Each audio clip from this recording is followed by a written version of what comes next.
High বন্ধুরা, কেমন আছো? আশা করি ভালো আছো। আজকে বৃষ্টি পড়ছে বাইরে, তার জন্য রান্না করতে পারছি না। কেননা বাইরেই আমি রান্না করি। বাইরে বৃষ্টি পড়ছে, ভাবলাম যে রাতের বেলা একটু এসে কিছু একটা রান্না করে খাবো, কিন্তু কপালে নেই আজকে খাবার। একটু বৃষ্টির মধ্যে ভিজে ভিজে রান্না করে খাওয়ার থেকে অন্য কিছু খাবার খেয়ে শুতে হবে। মানে সারাদিন কাজ করার পরে না রাতের বেলা একটু ভারী খাবার খেলে শরীরটা সুস্থ লাগে। কেননা ওইখানে তো সব তো দেখেছো, যা দেখিয়েছি ওখানে যা মানে খাওয়া খেতে বসলে যেন ওদের আরও বেশি জ্বালা হয়ে যায়। তাড়াতাড়ি খাও তাড়াতাড়ি খাও, গলায় ঢুকাবো না নাকে ঢুকাবো বুঝতে পারি না। তা আজকে সোমবার, বাবাকে পুজো দিয়েছিলাম সকালে। এই যে এই দেখছো মালা গেঁথে, ওই যে বাবাকে মালা পরিয়েছি, দেখো তা ফুলগুলো সব তুলে নিয়েছি। এ দেখো কত ফুল, এসবই পুজো দেওয়ার ফুল, পুজো দিয়েছিলাম বুঝলে। আর হচ্ছে প্রসাদটা তুলতে পারিনি, এই যে পরে কখন তুলেছে জানি না, তাড়াহুড়ো করে চলে গেছি। মানে আমার পুজো দেয়া আর গাছের গোড়ায় জল দেয়া এক, কি বলবো, কিছু করার নেই। আমি অনেকক্ষণ ধরে পুজো দিই, মন্ত্র জপ করি, অনেক কিছু করি, কিন্তু এমন তাড়াহুড়া মানে 4টের সময় 3টের সময় যদি আমি সারা রাত ধরেও উঠি তারপরেও তাড়াতাড়ি হয় না এমন, বুঝলো তো। তার জন্য তাড়াতাড়ি না হওয়ার কারণে ঠিক মতন ঠাকুরকে পুজো আশরা দিই আর কি, সেরকম দেওয়া হয়। আমি না দিলে আমার ছেলে দিয়ে দেয়। তো ছেলে আবার সন্ন্যাসে নেমেছে, ছেলে এখন বাড়িতে নেই, যার জন্য এখন আমাকে পুজো দিতে হবে। আমি সকালবেলা সব কাজ করে আর মানে পেরে উঠি না, যদি না পারি দিতে ও দেয়। কিন্তু আজকে তো এখন ও সন্ন্যাসী নেমেছে, আমাকে দিতেই হবে ঠাকুরকে। আর ঠাকুরের ব্রত তো আমিও পালন করছি। আতপ চালের রান্না করে নিয়ে গেছিলাম, এই কদিন সিদ্ধ চালের ভাত খেয়েছি, আর এখন আতপ চালের ভাত রান্না করে নিয়ে গেছি। কালকেও করবো, মানে যে কটা দিন আছে করবো, যতক্ষণ মানে বাবার কাছে না যাচ্ছি।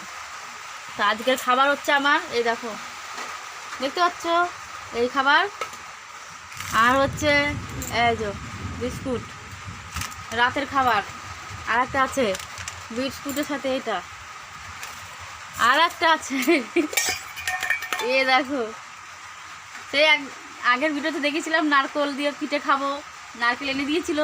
আমি আমার 100 টাকার 200 টাকার গুড় নিয়েছিলাম, 100 টাকা তো বলা ভুল হয়েছে, 200 টাকার গুড় নিয়ে সেই গুড় খাওয়া হয়েছিল কিছুটা, আর পচে যাচ্ছে। টাইমের কারণে, সময়ের কারণে আমি কিছু বানিয়ে খেতে পারছি না, দুঃখিত। কি বলো তো, সময় না পেলে কোনো কিছু করা যায় না। যদি আমি বাড়ি থাকতাম তাহলে নিশ্চয়ই কিছু না কিছু একটা বানিয়ে খেতে পারতাম। আমি তো বাড়ি থাকতে পারি না, সেই সকালে যাই রাতে আসি। তোমরা তো জানোই ওখানের কাজটা কীরকম, মানে সহজে ছাড়ে না। 6টা 7টা বেজে যায়, 7:30 বেজে যায়, তবু আসতে পারি না ওখান থেকে। তারপর অত এই রাতে এসে মনে হবে যে কিছু একটা করি, শরীরে পুরো এনার্জি শেষ হয়ে যায়। একই রাতেবেলা ঘুমোতে পারি না ঠিক মতো। তো তোমরা কেমন আছো আর তোমাদের বাড়িতে কী কী কাজ করো একবার কমেন্টে বলবে। আর সবাই ভালো থেকো অবশ্যই, যতক্ষণ মানে ভালোবাসা থাকবে ততক্ষণ ভালোবাসা থাকে। আর এটাই হচ্ছে মানুষের ইয়ে, কী বলো তো, এই কথাটা কেন বললাম, ভালোবাসার কাছে না টাকা পয়সা হেরে যায়, এমনই। ভালোবাসা না পয়সা দিয়ে কিনতে, পয়সা দিয়ে কিনা যায় না, তার জন্য ওইটা বললাম। তোমরা কিছু মনে করো না, ভালো লাগলে লাইক কমেন্ট শেয়ার করবে। মানুষের ব্যবহার আচরণে না আমার মানে মাথা পুরো হ্যাং হয়ে যায়। এত কষ্ট, এত ইসের পরও যদি একটুখানি এইটুকুনি যদি ভালোবাসা থাকে তাহলে কষ্টটা দূর হয়ে যায়। আর যেখানে ভালোবাসা নেই সেখানে কিছুই নেই। ভালোবাসা যেখানে না থাকে, ও উনুন ডাকবা,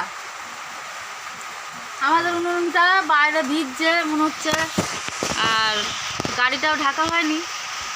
ওই যে মটর বানালা খাচ্ছে ওখানে, ওই দেখো। উনিও সেই হাতে কেটে গেছে, দেখিয়েছিলাম হাতটা, ওই হাতের জন্য কাজ করতে পারছে না, কিনে কেটে গেছে। তো এই তো পরিস্থিতি, কী আর করবো, গরিব হয়ে জন্ম নেওয়াটাই হয়তো পাপ করে এসছি। পাপেরই শাস্তি দেখি কত বছর ধরে বয়ে বেড়াই, হয়তো পাপেরই শাস্তি পাচ্ছি। এখন আমি এগুলো খেয়ে ঠেয়ে তারপরে একটু শোবো, ততক্ষণ তোমাদের শরীর যেন ভালো থাকে, তোমরা সবাই ভালো থাকো। ওই এইটা চকির তলার এই ফাঁকা, ঘর দুয়ার গুছানোরও কেউ নেই। আমার আবার মেয়ে নেই তো, যে কে গুছাবে। এই আমি কোনো রকম ধুয়ে যাই, যেভাবে সেভাবেই থাকে, একা হলে যা হয়।